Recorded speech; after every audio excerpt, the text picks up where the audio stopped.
नमस्कार भाई लोग, रिएक्शन बाय बिमलेश में आप सबका स्वागत बाटे। खेसारी लाल यादव जी का नया गाना रिलीज हो गई, सड़िया ए बलम, जो होते काफी ज्यादा धमाल मचोले बाटे। वैसे ही काले से काफी ज्यादा धमाल मचोले, जब एक पोस्टर से रिलीज भई रहे तबे से काफी ज्यादा चर्चा में आगे रहे।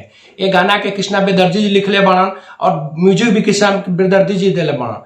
कृष्णा बेदर्जी जी इस समय भोजपुरी के एल्बम इंडस्ट्री में बहुत अच्छा काम करता है। बारह भाई एगो आदमी गानों लिखा ताटे, म्यूजिक भी देता, तो सोच सके कितना टैलेंटेड बाटे।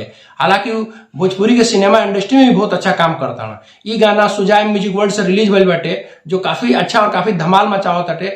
खेसारी लाल यादव के साथ कोमल सिंह, जो काफी अच्छा लगा ताड़ी, और पूरा गाना रूठना और मनाने में बीत जाता है। खेसारी लाल का जो गाने का बोल बाटे, हम तो सड़िया नाई पहनब ससुररिया में बलम, जो काफी अच्छा लगा ताटे। खेसारी लाल यादव एवं अपनी पत्नी कोमल सिंह के लिए साड़ी लेके आवता खरीद के बाजार से, लेकिन वे विरोध करता है कि हम ससुराली में भाई साड़ी ना पहनब, हम जींस टी शर्ट पहनब, लोअर टी शर्ट पहनब।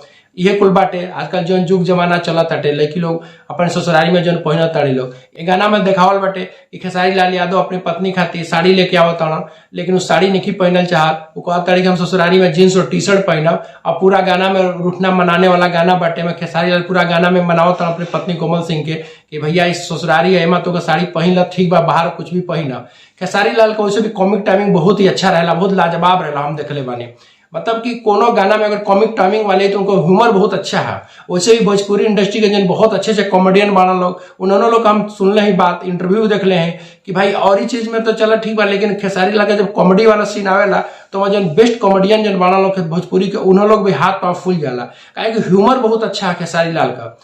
कोनो मतलब कि कॉमिक टाइमिंग जहाँ कोनो गाना हो चाहे कुछ सिनेमे में होके, तो कॉमिक टाइमिंग बहुत अच्छा है भाई। यही से Khesari Lal trending star, global star ना कहला। उनका पिछला भी गाना जाके देखा जा, दोनों काफी ज्यादा हिट हो गई बाटे, चाहे एक चुनमुनिया बाटे चाहे लड़का टी शर्ट वाला बाटे, सुपर डुपर हिट हो गई बाटे। तो उम्मीद तो यह करब इहो गाना हिट हो जाए, लोग सब जाकर सुजाय म्यूजिक वर्ल्ड पर जाके गाना सुना जाए, गाना का मजा ला जाए। भाई एक बार सुनवा जाता बार बार सुनने का मन करी। वैसे भी खेसारी लाल यादव का इस वीडियो क्वालिटी बहुत अच्छा आ गई बाटे, म्यूजिक भी बहुत अच्छा आ गई बाटे इस समय।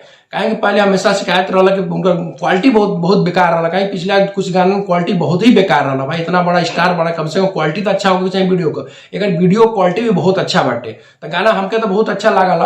आते रिलीज भइल सुबह सुबह, तो हम कहली रुको सुबह वीडियो बनावा अपन दर्शकन खातिर, भाई एक बारे में बतावा गाना कैसन बाटे। तो भाई लोग जाके गाना सुना जा, गाना का मजा ला जा। वीडियो देखने के बाद हमारे चैनल के लाइक और सब्सक्राइब जरूर करिए जा। अगले वीडियो में फिर मिल जाए। नमस्कार।